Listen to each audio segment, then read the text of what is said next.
Sachin M N ಅಂತ. ನಾನು ತುಮಕೂರು ಜಿಲ್ಲೆಯವನು. ನಾನು ಸ್ಪರ್ಧಾತ್ಮಕ ಪರೀಕ್ಷೆಗೆ ಓದಬೇಕು ಅನ್ಕೊಂಡಿದ್ದೆ. ಬಟ್ ಇವರು KSF ಅಕಾಡೆಮಿ ಅವರಿಂದ ಮಾಡಿದಂಥ ಒಂದು ತುಂಬ ಸಖತ್ ಇಷ್ಟ ಆಯಿತು ನನಗೆ. ಇವರು ಯಾವ ಥರ ಪ್ಲಾನ್ ಮಾಡಿಕೊಂಡು ಶೆಡ್ಯೂಲ್ ಹಾಕೊಂಡು ಟೈಮ್ ಟೇಬಲ್ ಮೇಂಟೈನ್ ಮಾಡಿಕೊಂಡು ನಮ್ಮ ವರ್ಕ್ ಪ್ರೆಷರ್ನ ಬಿಟ್ಟು ಬೇರೆ ಕಡೆ ಇಟ್ಕೊಂಡು ನಾವು ಯಾವ ಥರ ಟೈಮ್ ಮೇಂಟೆನೆನ್ಸ್ ಮಾಡ್ಕೊಂಡು ಓದಬೇಕು ಅನ್ನೋದನ್ನ ತುಂಬ ನೀಟಾಗಿ ಹೇಳ್ಕೊಟ್ರು ನಮಗೆ. ನಮಸ್ತೆ, ನನ್ನ ಹೆಸರು ಸಾನಿಯಾ ಅಂತ. ನಾನು GFGC ವಿದ್ಯಾನಗರದಲ್ಲಿ ಫೈನಲ್ ಇಯರ್ BA ಓದ್ತಿದ್ದೀನಿ. ಸೊ ಇದು KSF ನನಗೆ ಬಂದು ಕೋಚಿಂಗ್ ಅಂದರೆ ಲೈಕ್ UPSC ಮತ್ತು KPSCಗೆ ಹೆಂಗೆ ಅಂದರೆ ಓವರ್ ಆಲ್ ಕಾಂಪಿಟೇಟಿವ್ ಎಕ್ಸಾಮ್ಗೆ ಹೆಂಗೆ ಪ್ರಿಪೇರ್ ಆಗಬೇಕು ಅಂತ ಹೇಳ್ಕೊಟ್ಟು ನಮಗೆ ಕೆಲವೊಂದು ಮಾಹಿತಿ ಎಲ್ಲ ಗೊತ್ತಿರಲಿಲ್ಲ.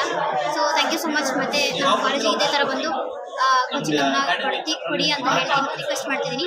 ಮತ್ತು ನಮಗೆ ಅದು ಯೂಟ್ಯೂಬ್ ಚಾನಲ್ ಸ್ವಲ್ಪ ತುಂಬ ಜಾಸ್ತಿ ಯೂಸ್ಫುಲ್ ಆಗುತ್ತೆ. ಯೂಟ್ಯೂಬ್ ಚಾನಲ್ ಯಾಕಂದರೆ ಅದು PDF ಎಲ್ಲ ಕಳಿಸ್ತಾರಲ್ಲ, ಅದು ಟೆಕ್ಸ್ಟಲ್ಲಿ ಇರುತ್ತೆ, ಸಾರಿ PDF ಅಲ್ಲಿ ಇರುತ್ತೆ. ಬಟ್ ಕೆಲವೊಂದು ಎಕ್ಸೆಸಿಬಲ್ ಇರಲ್ಲ ವೆಬ್ಸೈಟ್ಸ್ ಎಲ್ಲ ಓದೋಕ್ಕೆ. ಸೊ ಹಾಗಾಗಿ ನಮಗೆ ಯೂಟ್ಯೂಬ್ ಚಾನಲಿಂದ ತುಂಬ ಉಪಯುಕ್ತ ಆಗುತ್ತೆ ಅಂತ ನಾನು ಅಂದ್ಕೊಂಡಿದ್ದೀನಿ.